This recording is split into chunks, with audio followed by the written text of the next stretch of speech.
we're gonna use a series of cards and clips into making a visual schedule that'll work great for your kids that are at home, whether they are young toddlers all the way up through school-age kids. The visual picture on your schedule are the details of your activity. The color of the card is the block or the structure of your activity. So all of our outings are yellow. Everything that's gonna go in our outings block is a yellow card. That will help your toddler to transition throughout their day as they kind of do their day through the rainbow.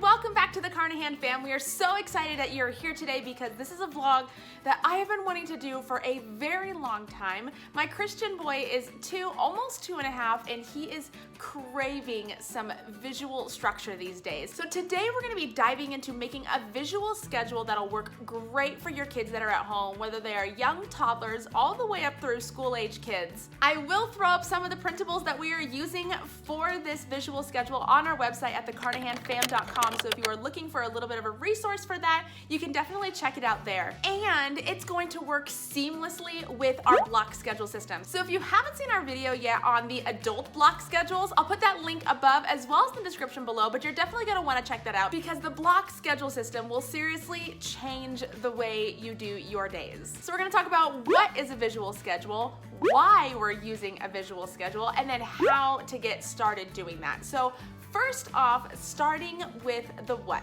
It's tricky because I really am mixing two concepts here, the visual schedule and the block schedules. A brief look at the block schedule is we're chunking out different parts of our day for different types of tasks. As an adult, this looks like your personal time, your chore time, your work time, your outings time. You have different tasks you do during the day.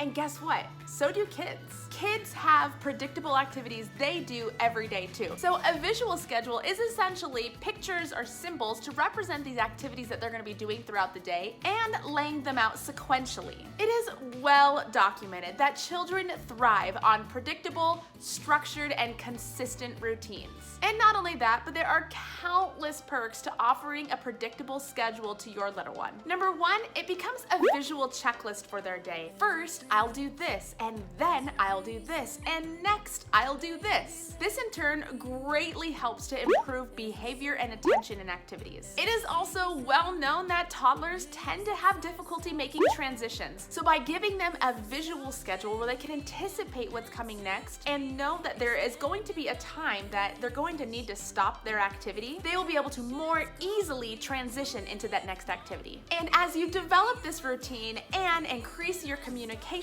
about this visual schedule, you will actually be able to decrease the amount of verbal cues you use with your child to get through your day. A visual reference will do all of those things for you. It's like a built-in sidekick and assistant throughout your day. Who doesn't want that? Okay, those are just some of the whys why we might want to use a visual schedule or a schedule in general with your kiddo. Now I want to introduce to you a block schedule specifically for your kiddos in this video. But you can take any of the principles that I'm gonna share with you today and shape them and twist them and turn them to make them applicable for specifically your family. I'm just gonna give you a little peek at what our schedule ended up looking like so you can kind of see where this is going, and then we're gonna break it down and start from the beginning. Your day will have many of the same components, but different details, and we'll work through that together. So our kids' block schedule is made up of 7 different color-coded blocks. We have morning jobs,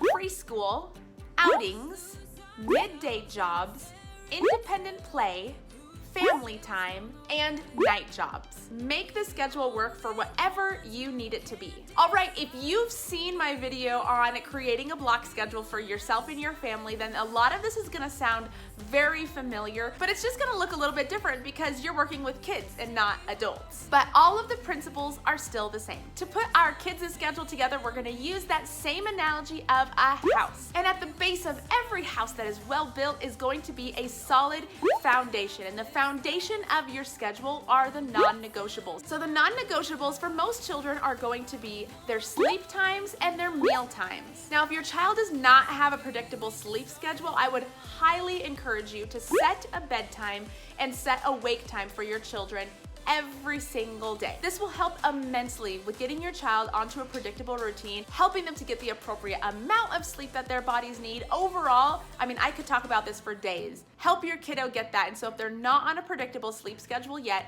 their wake up times, their go to bed times, and if they're still napping, their nap times, definitely start there. And then your meal times, what time your kiddo is eating breakfast, lunch, and dinner. So when I look at the foundation and the non-negotiables of our kids' schedule, we have wake up, breakfast, lunch, nap, dinner, and bed. So now that I've got my foundation and my non-negotiables, I'm actually going to look at the time differences between some of those non-negotiables so we can see how much we can fit in between those non-negotiables. Waking up and having breakfast are pretty much back to back. So between breakfast and lunch, we have about 4 hours, which is a lot of time to work with. Then lunch and nap times are also back to back. So between nap time and dinner is another 2.5 hours. Another great chunk of time. And then again, between dinner and bedtime is another 1.5 hours. So now I've really got 3 chunks of time to work with. And now it's time to put in the structure of our schedule. Okay, headed back to that house. Your house foundation is solid. Your schedule's foundation is solid. And now we need to have that structure. The structure is the broad activities that will make up your child's day, not the specific ones. So things like family time, independent playtime, maybe preschool if you're doing preschool or they go to preschool, outings, play dates, any of those kinds of activities are really what make up the meat of your child's day. Now, to be honest, play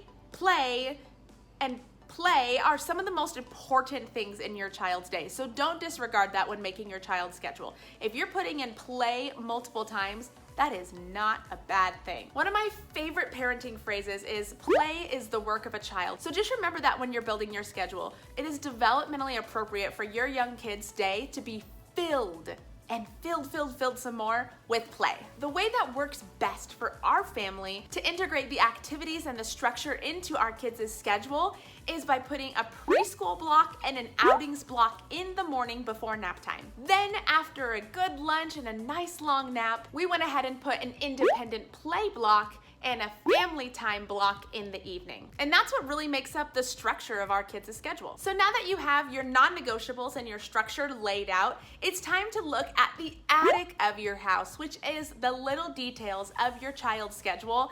And these are gonna be the activities that are specifically offered to your child throughout the day. When I look at the first couple activities in our schedule, wake up and have breakfast, I can lump those two together into a morning jobs block. And now I'm starting to think, what are the details and the other activities that I would want to offer during that time? The visual picture on your schedule are the details of your activity. The color of the card is the block or the structure of your activity. So all of our outings are yellow, but we have a yellow outings card for the park and for the library and for swim class. Everything that's gonna go in our outings block is a yellow card. That will help your toddler to transition throughout their day as they kind of do their day through the rainbow. Well, we need to get dressed, we need to comb our hair, brush our teeth, and most days before we move into the next block, as long as my toddler's not dragging his feet, he even has time for some play. So those are some of the activities that we might offer in this block. And our next block is our preschool block, where we have story time, snack time,